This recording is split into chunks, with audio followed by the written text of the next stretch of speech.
In a way now, I want us to touch a bit on your writing career. Yes, on my writing career. Because you're telling us your background was rough. Yes. You had a rough past. And that motivated you to be a better performer in life. Correct. And now I've seen you've written over 5 books. I have written 6 books. 6 books, yes, yes. And now I would like us to discuss what was the motivation behind you writing all these books? All writing books. Before we go to that, when I joined university, I went to Kenyatta University. All right. And it was also challenging. Yes. You know about the relationships in the universities. Yes. You know about the sponsors. You know about the sugar daddy. That time they were not called sponsors. They were being called sugar daddies. Okay. And I managed to stand in my university. Yes. I used to carry beans, carry maize, all those grains. We used to be allowed to cook in the dormitory. In the hostels. We used to cook in the hostels. Yes. So I was carrying these things from home. I was not tempted at any one time to look for men.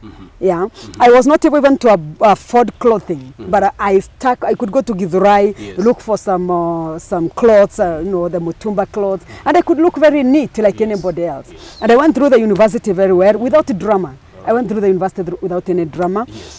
And then later, when I finished Form 4, okay, we had started relating with my husband in first year. He had approached me. So somehow there was a relationship that was moving on. So by the end of 4 years, we married. And then after marriage, I got a job with Kenya Women Finance Trust.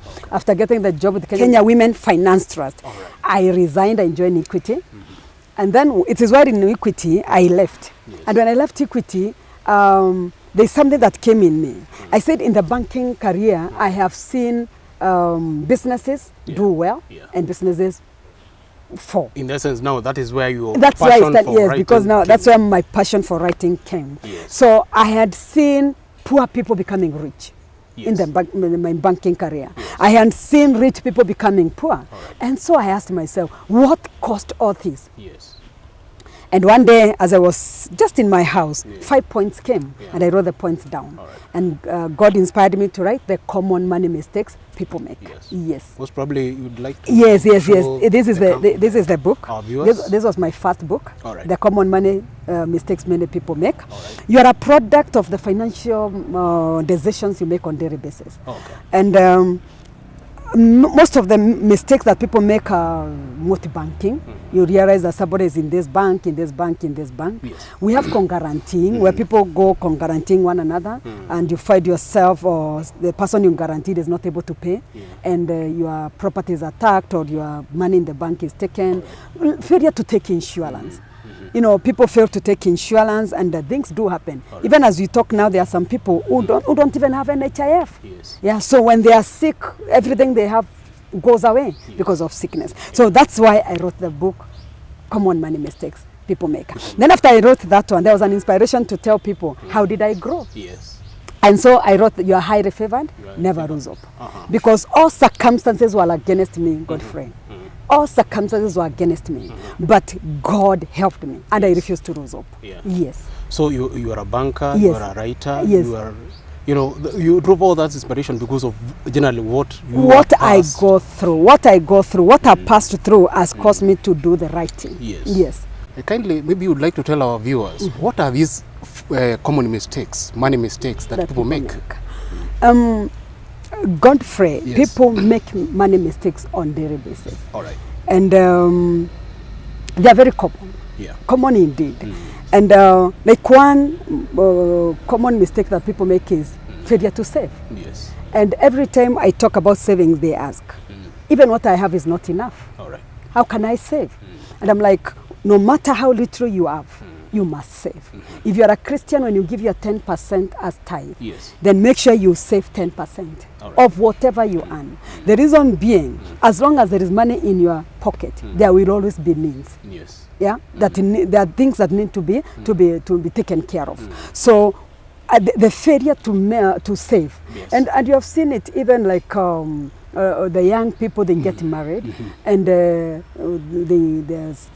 wife conceives to have a baby, and 9 months down the line, there is no money to take the woman for maternity, and so they are borrowing. I saw people coming to the bank to borrow money because the wife is in the hospital to deliver.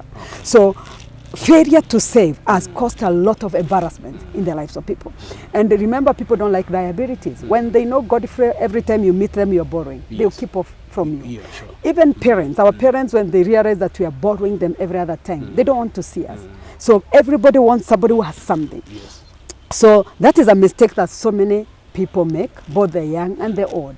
And remember, life is divided into three. Yes. We have the morning sessions of our lives. All right. And the morning session is the learning years, Yes. which is 0 to 30 years. Okay. From the time somebody is born to 30 years, they are learning. You know, when you are born, you learn from your mother, you go to primary school learning, you go to high school learning, you go to the university learning. Then you get a job maybe at the year of 25 or 26. Yes. Before you get accustomed to the job, you are still learning. So from 30 years is when you realize people are getting to the management position because they have learned. Then from 30 years to 50 years, those are the earning years, the afternoon years of your life. Yes. And remember, the decisions you make in your learning years will determine how your earning years will be and how your later life will be. So between 30 years and 50 years, it is the earning, you are earning money. Yes. It's the earning years. And then from 50 and going above, it is the yearning years, you know, the retirement years. So you are eating from what you did. You did when you're in your learning years and your earning years. And you have so many young people who have wasted their young years. Yes. The years of learning, they wasted them. Yes. Some of them entered into drugs. Some of them never continued with their education. They dropped maybe to go and do under motorbikes and the border business, you know. And then by the time they are reaching the years of 30 to 50, they are not able. They have nothing to show off. Yes. And then we have also people who waste a lot of finances in these years of 30 to 50.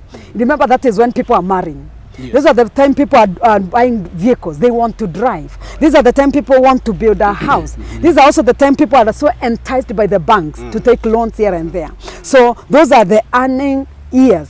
And then we have those other years, the retirement years, the earning years. Now you are eating from what you are able to do. So if you are not been keen enough to do any savings during those years, then you'll be frustrated. All right. In your 50 and above years. Yeah. You'll be now going to your children asking for money. So it's a very terrible mistake that people make of saving. All right. Yes. So you're saying even that is what now motivated you even more to start doing other books. Like I've seen you've written something on You Are Highly Favored. You're highly favored. After I wrote that one, I said I wrote highly favored because I wanted to build hope in the lives of people. Okay. No matter your background, you cannot remain on the ground because of your background.